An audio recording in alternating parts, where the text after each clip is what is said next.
메가 서울 벨트를 한번 보시죠. 예. 화면 보시는 게 메가 서울 그 그러니까 이슈가 같이 적용되고 있는 그런 지역들인데요. 김포 이제 서울시 편입을 대상지가 될 수 있는 도시군요. 네, 그렇습니다. 예. 그래서 지난번 지방선거 때는 10곳이죠. 10곳 중에서 국민의힘이 한 석도 못 얻었어요. 한 석도 못 얻고 민주당 9석 그리고 기타 한 석인데 기타 한 석은 고양 갑의 심상정 후보입니다. 그런데 이번에는 국민의힘이 저는 5개를 확보할 것으로 봤습니다. 그러니까 보수적으로 본 건데요.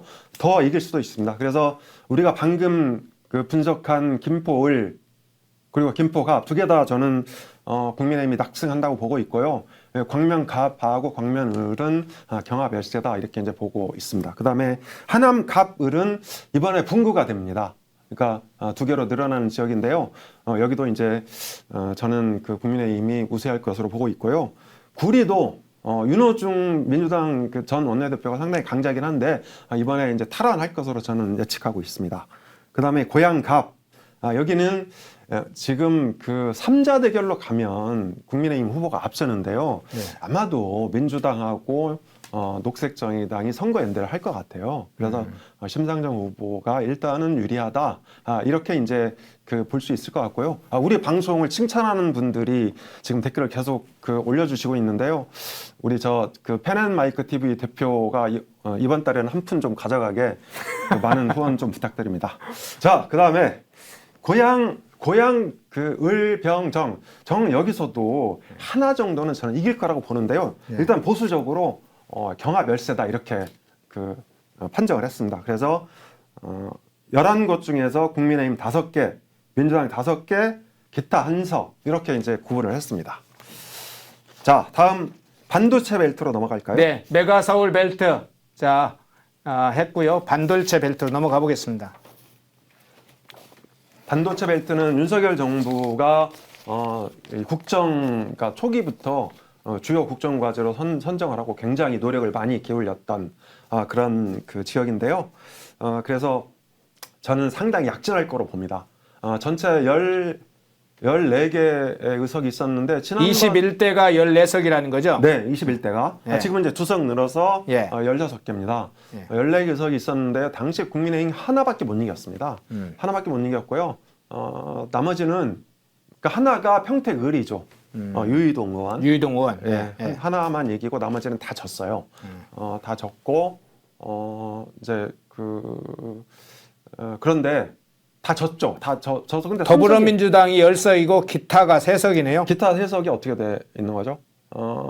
아마 무소속도 있고 그런 것 같은데. 아, 기타 3석은 바로 탈당한 사람들이 있어서 그다 표기를 해놨군요. 네네. 이원욱 의원, 또 김진표. 예, 알겠습니다. 자, 그래서 한 곳만 이기고 나머지 다 졌는데 22대에서는 이제 16개로 늘었고, 근데 여기서 저는 8개를 국민의힘이 이길 것으로 분석을 했습니다. 민주당 반면에 8석. 자, 그 지역별로 보면요, 수원에서는 수원이 그 남경필 의원이 이제 팔달구에서 아버지의 대를 이어서 계속 그 국회의원을 했는데요.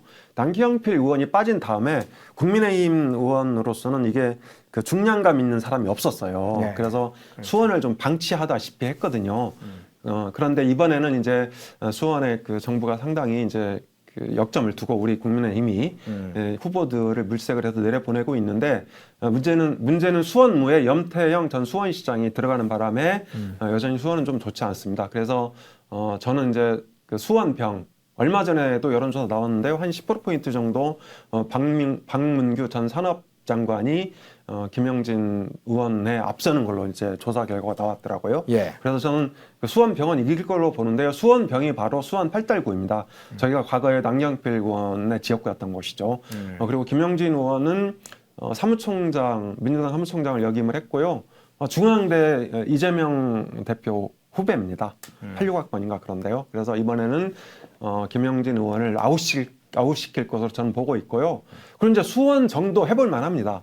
그러니까 이수정 경기대 교수가 본인이 자처해서 갔거든요. 예. 그런데 이제 박광원 전 원내대표는 약간 그 비명계고 그래서 그렇죠.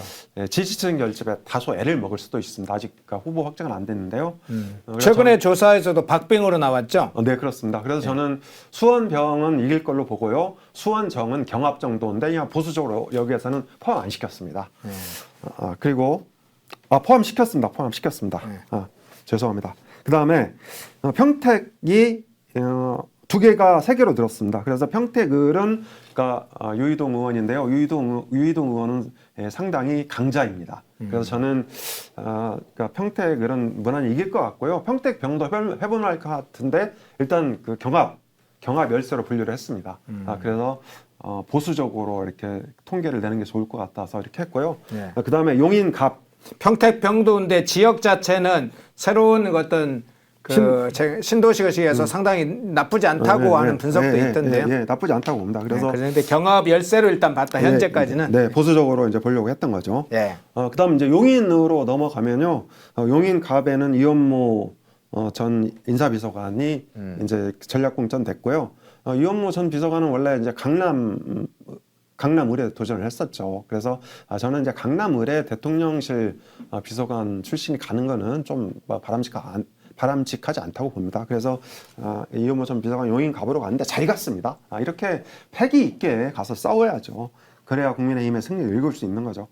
그런데 용인갑도 과거에 나쁘지 않은 지역입니다. 원래 이제 우리가 그 경기도 지역을 볼 때 갑은 대체로 원도심 지역입니다. 그리고 이제 을, 병, 정 이렇게 가면 이제 새로 개발되는 신도시로 보시면 되고요. 그래서 갑은 대체로 국민의힘의 그 우세 지역입니다.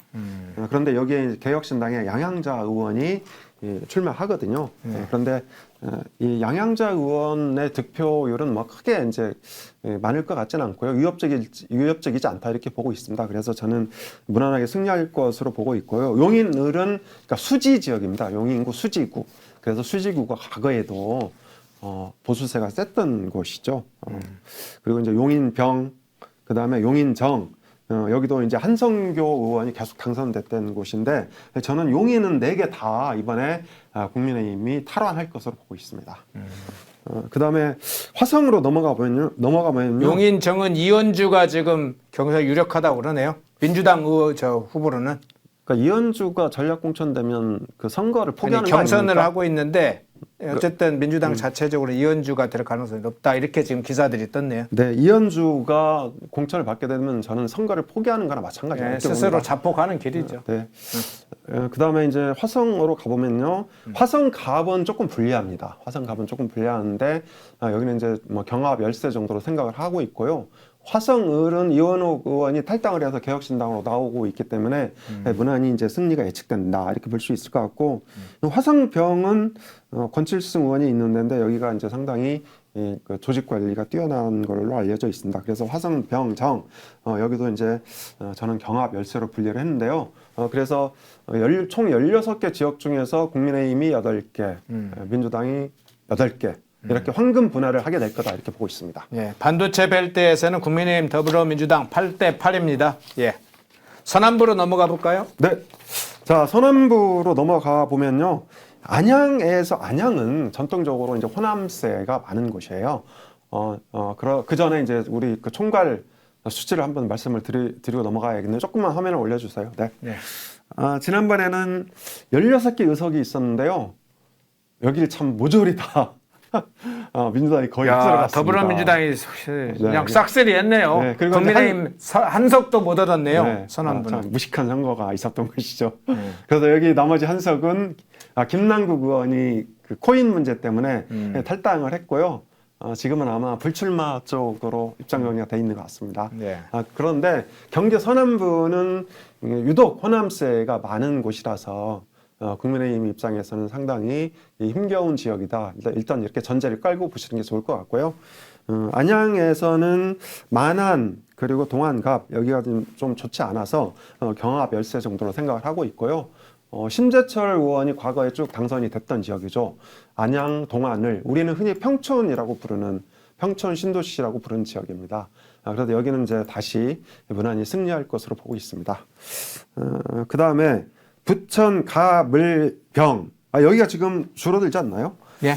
부천 가불병이 부천 가불병이 예, 2개로 네. 줄어듭니다. 네, 부천 가불병정인데 원래는 이제 20대에서는 부천 가불병정 4개였는데 지금 하나를 줄이면 부천이 줄어듭니다. 그래서 가불병까지만 있습니다. 네, 그렇습니다. 예. 그리고 을은 서른 의원이 탈당을 했습니다. 그래서 서른 의원이 개혁신당이 아니고 이낙연 주도 새로운 미래당에 원래 입당한다고 그랬다가 뭐 무소속 얘기도 나오고 민주연대 얘기도 나오고 있습니다. 그래서 부천 을은 다자대결로 치러지면 해볼만 할 것 같습니다. 그 다음에 부천 갑하고 병은 다소 열세다. 그래서 경합 열세로 정리를 했고요. 의왕 가천은 더불어민주당이 지난번에 이겼지만 여기는 상당히 보수 강세 지역입니다. 지난번 이 시장 지방선거에서 굉장히 큰 폭으로 이긴 곳이거든요. 그래서 이번에는 무난하게 탈환이 가능하다 이렇게 보고 있습니다. 그 다음에 안상갑 장성민 전 용산 대통령실 대외전략비서관이 공천을 받은 것이죠. 그렇죠. 근데 여기도 아마 경합을 벌일 쪽으로 저는 보고 있는데요. 뭐 일단은 경합 열세로 분류를 했고요. 안산을은 여기도 좀 비교적 좋지 않습니다. 다만 안산병은 이제 상당히 분위기가 좋은 지역으로 변하고 있어서 무난히 승리하지 않을까 이렇게 보고 있습니다. 예, 안산도 갑을, 병정 4개의 지역구가 있었는데 이번에 한석이 줄어서요. 안산 갑을 병으로 한석이 줄었습니다. 네, 맞습니다. 예. 그리고 오산은 안민석 의원의 지역구인데 이번에 안민석 의원이 컷오프 됐죠. 그래서 분위기가 좀 뒤숭생숭하고요. 저는 무난하게 오산도 이번에 최초로 이제 승리하게 될 것 같습니다. 그리고 시흥 갑을 2군데가 있는데요. 전에 시흥시장 했던 김윤식 전 시장이 국민의힘에 입당을 해서 공천을 받게 될 공천을 받았나요? 아무튼 뭐 받았던가 받을 가능성이 있습니다. 예. 그런데 시흥 갑을은 다소 열세 지역이다 이렇게 분류를 했고요. 군포 역시 전통적으로 민주당이 쭉 당선됐던 곳입니다. 그래서 저는 일단 보수적으로 봐서 총 14개, 2개가 줄어서 총 14개인데요. 4개 지역은 탈환할 것이다. 이렇게 보고 있습니다. 자, 그 다음에 경기 동남부로 가보겠습니다. 이렇게 얘기하고 있으니까 마치 개표 방송하는 것 같아요. 기분이 그러면 뭐 그 기분으로 하시죠. 뭐. 네. 네. 자, 그럼 경기 동남부 개표 방송 예. 개표 방송 시작하겠습니다. 의석수 9개 의석수를 가지고 있는 동남부. 네. 네. 지난번 선거에서는 4대4 그러니까 동점이었습니다. 동점. 그리고 이제 한석이 아마 김성규 의원 지역인가요? 의원직을 상실했죠. 원래는 4대 5였네요. 그러면. 네, 4대 임종석 의원은 더불어민주당 소속이니까 4대 5. 김선교. 김선교. 예. 그런가요? 그렇게 네. 하나가 빠졌나요? 김선교가? 네, 그런 것 같아요. 예. 그래서 김성규 의원이 그때 그 회계 책임자가 300만 원인가 받고 나서 의원직을 상실했는데 이번에 다시 경선에서 이겨서 공천을 받았습니다. 아닙니다. 제가 알기로는 김성교 의원은 상관이 없고 그 보좌관만 그렇게 상실이 됐어요? 예. 그렇군요. 회계 책임자. 1,000만 원 벌금을 받았는 걸. 네, 맞습니다. 그렇군요. 그래서 상실됐다가 이번에 이태규 비례대표 의원이랑 경선을 했는데요. 김성규 의원이 이겼어요. 네, 자, 네. 그래서 지난번 선거는 4대4 동률이었는데 이번에는 저는 8대1로 완전히 뒤집어질 것으로 보고 있습니다. 네. 지역적으로 살펴보면요. 성남, 수정, 중원, 분당을 이 4군데가 있는데요. 제가 이 지역에 삽니다. 그래서 분당 갑을은 무난하게 승리한다 이렇게 보고 있고요. 그 다음에 수정하고 중원이 이제 전통적으로 민주당 지역구인데 중원은 신상진 지금 성남시장이 여기서 3선을 했던 곳입니다. 그리고 이제 성남 중원이 이게 진보당 계열, 그러니까 진보나 정의당 이런 쪽 계열의 득표가 굉장히 많은 곳이에요. 예. 그래서 진보 쪽이 이제 좀 분열되는 그런 이슈가 있고요. 여기 이 원칙과 상식 멤버였던 윤영찬 의원이 갑자기 하루 전에 탈당한다고 그랬다가 잔류해서 그렇죠. 지금 예. 그 지역에 난리가 났습니다. 난리가 나서 완전 개판 5분 전인데요. 그러니까 이수진 의원이 이긴다 하더라도 뭐 개딸들의 지원을 받으면 이수진 의원이 이기겠죠. 뭐 이수진 의원이 이긴다 하더라도 아마 총선 표 결집에 상당히 어려움을 겪을 것으로 봅니다. 그래서 저는 성남 중원은 다시 국민의힘이 탈환할 것으로 보고 있고요. 지역 언론 쪽에서도 성남 중원은 국민의힘으로 넘어갔다 이렇게 분석을 하고 있습니다. 자, 그러면 8대1로 국민의힘이 동남부에서는 승리할 수 있다 네. 예측을 하셨고요. 이제 북부로 넘어가 볼까요? 네. 동남부 아직 남았죠. 남았나요? 네, 그러니까 뭐 그냥 간단히 말씀드리겠습니다. 이천 안성 여기는 이제 그 보수세가 센 데고요. 이번에 광주 갑하고 광주 을 여기는 그 임종성 광주 을은 이제 임종성 의원이 의원직을 상실한 곳입니다. 그래서 이 광주 쪽은 이번에 무난하게 국민의힘으로 넘어올 것 같고요. 여주 양평 김성교는 거의 뭐 언터처블 수준이다 이렇게 보시면 될 것 같습니다. 그래서 총 9개 의석 중에 8대1 이렇게 이제 승리를 가져올 것으로 예측이 되고요. 예. 그다음에 경기 북부. 자, 경기 북부는 10석, 의석수 10석입니다. 네, 10석입니다. 자, 시간이 갔기 때문에 빨리빨리 하겠습니다. 총 10개 의석이 있는데요. 지난번 선거 때는 민주당이 7개, 국민의힘 2개, 또 녹색정의당 1석 이렇게 이제 가져갔고요. 그런데 이번에는 저는 황금 분할이 가능하다 보고 있습니다. 그래서 의정부 갑에는 정의경 전 정무비서관이 공천이 됐는데요. 여기는 이제 오영환 그 소방대 출신 그 민주당 의원이 불출마 선언을 해서 그렇죠. 민주당은 이제 그 일종의 그 아직 후보를 못 정했는데 여기가 문희상 전 국회의장이 있었던 곳입니다. 예. 근데 의정부 갑이 사실은 이제 원도심이라서 이게 국민의힘한테 그렇게 나쁘진 않은 지역입니다. 그리고 문희상 전 부의장의 영향력이 다소 지금 줄어든 지역이라서 뭐 저는 경합 내지 경합 열세이긴 한데 해볼 만하다 이렇게 보고 있습니다. 의정부 을은 다소 불리하다 이렇게 이제 보고 있고요. 그 다음에 동두천 양주 갑 김성원 의원도 뭐 거의 언터처블이죠. 그러니까 지난번에도 무난히 이겼는데 이번에도 무난히 이길 것으로 이제 보고 있고요.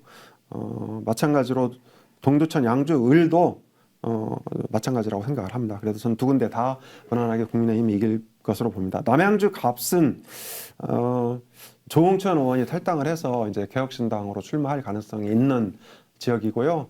여기는 이제 그 최민희 전 의원이라고요.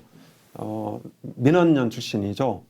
굉장히 그 개딸 성향의 후보인데 아직 이제 경선이 아직 안 끝났습니다. 네. 그래서 최민희 후보가 될 가능성이 좀 많습니다. 그런데 지난번 지방선거 때도 다른 데는 다 이겼는데 이 최민희 후보만 졌어요. 비호감이 굉장히 강한 분이라서 그래서 저는 남양주 갑은 무난하게 국민의힘이 이길 것으로 보고 있고요. 네. 그다음에 남양주 을은 조금 불리한 지역이다 이렇게 보고 있습니다. 남양주 병은 조광한 전 남양주시장이 공천이 됐는데요. 저는 무난하게 이기지 않을까 이렇게 전망을 하고 있고요. 파주 갑은 그러니까 제가 아까 경기도 지역이 갑은 원도심, 구도심이고 을은 신도시다 이렇게 말씀을 드렸는데 파주는 반대로 돼 있습니다. 파주 갑은 신도심이고 파주 을은 구도심입니다. 좀 이상한 그런 이제 지역인데요. 그래서 파주 갑은 저는 조금 힘들다. 경합 열세 정도로 보고 있고요. 파주 을은 이 국민의힘 후보가 무난하게 승리할 수 있다. 이렇게 이제 그 생각을 하고 있습니다. 뭐 포천, 여천, 갑병은 언터처블이다. 그래서 저는 5대5 이렇게 이제 전망을 하고 있습니다. 그래서 이걸 합치면 경기 북부 지역은 10석 중에 국민의힘 5, 더불어민주당 5까지 얘기를 했고요. 그러면 지금 5개 권역별 벨트를 지금 하나하나 분석해 주면서 의석수가 변동된 것까지 반영을 했습니다. 경기도 59석이 아니라 20이 된 60석 한 석이 늘었고요. 그래서 그걸 기준으로 할 때 경기 그럼 전체 판세 합산하면 결과가 어떻게 나오나요? 네, 전체 60석 중에서 국민의힘이 30석, 민주당 29석, 기타 1석 이렇게 이제 뭐 예측을 했는데요. 어제 KBS 조사 결과도 경기 인천이 상당히 접전 지역으로 나오고 있지 않습니까? 그렇죠. 예. 그래서 이제 불리하던 지역이 접전이던 지역이 국민의힘 우세 지역으로 조금씩 변화하고 있어서요. 저는 뭐 민주당은 거의 35대 25 이렇게 이긴다고 하는데 40대 20 심지어는 45대 15 이런 전망도 나오고 있는데요.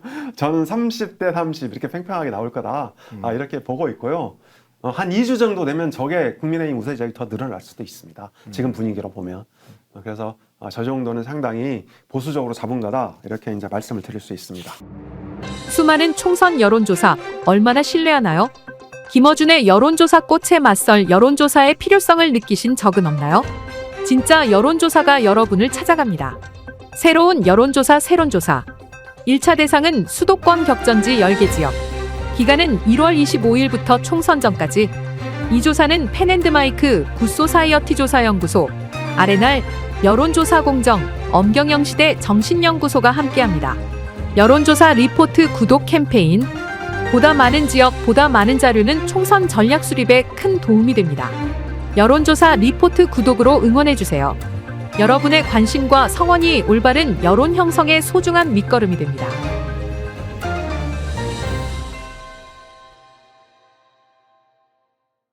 인터넷 검색창에 펜앤마켓을 검색해주세요. 펜앤마켓은 펜앤드마이크 구독자분들을 위한 종합 쇼핑몰로 좋은 상품으로 온라인 최저가를 목표로 하는 마켓입니다. 많은 관심과 사랑 부탁드립니다.